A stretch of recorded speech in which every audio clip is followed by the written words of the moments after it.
नमस्कार डरावने कहानियों के शौकीनों। आज रात की खौफनाक दास्तां के लिए इकट्ठा हो जाइए। मोर का साया।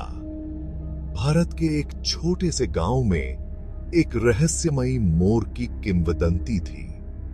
ये कोई मामूली मोर नहीं था, बल्कि चांदनी में चमकते पंखों वाला एक अजीब सी चमक बिखेरता हुआ। गांव वालों का मानना था कि इस मोर को देखना अपशकुन है, जो दुर्भाग्य और त्रासदी का सूचक है। एक रात राजेश नाम के एक युवक ने उस जंगल की खोज करने का फैसला किया जहां मोर के घूमने की बात कही जाती थी। सिर्फ एक टॉर्च और अपनी जिज्ञासा से लैस वह जंगल की गहराई में चला गया। वह जितना अंदर जाता गया, उतनी ही हवा में एक खामोशी छाती गई। अचानक उसे एक आवाज सुनाई थी कि हई तिपी के पूरी ही।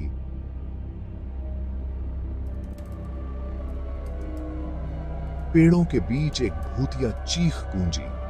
उसके बाद पंखों की खड़खड़ाहट। राजेश ने अपना दिल तेजी से धड़कते हुए महसूस किया और अपनी टॉर्च को इधर उधर घुमाया, स्रोत को ढूंढने की कोशिश में। और फिर उसने उसे देखा, मोर के चमकते पंख, लेकिन कुछ गड़बड़ थी। मोर की आंखें लाल चमक रही थीं और उसकी चीख किसी भी पक्षी की तरह नहीं थी जो उसने कभी सुनी हो। ऐसा लग रहा था जैसे मोर उसे वहां से जाने की चेतावनी दे रहा हो। लेकिन राजेश डर और आकर्षण के मिश्रण से प्रेरित होकर एक कदम और करीब चला गया। जैसे ही उसने ऐसा किया, उसे अपने चारों ओर एक ठंडी हवा महसूस हुई और उसके नीचे की जमीन हिलने लगी।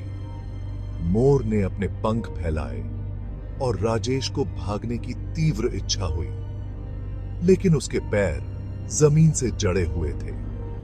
अगली सुबह गांव वालों ने राजेश को जंगल के किनारे पाया, जो मोर के बारे में असंगत रूप से बड़बड़ा रहा था।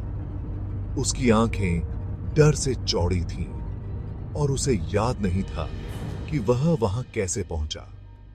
उस दिन के बाद से किसी ने भी जंगल में जाने की हिम्मत नहीं की और भूतिया मोर की कथा बढ़ती गई। उसकी डरावनी चीख गांव वालों के सपनों में गूंजती रही।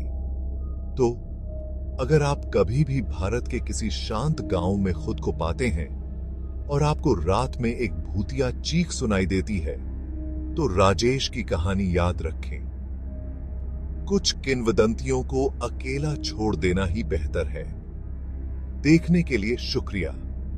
अगर आपको यह कहानी अच्छी लगी हो तो लाइक, कमेंट और रात भर आपको जगाए रखने वाली और कहानियों के लिए सब्सक्राइब करना न भूलें। डरावने रहो।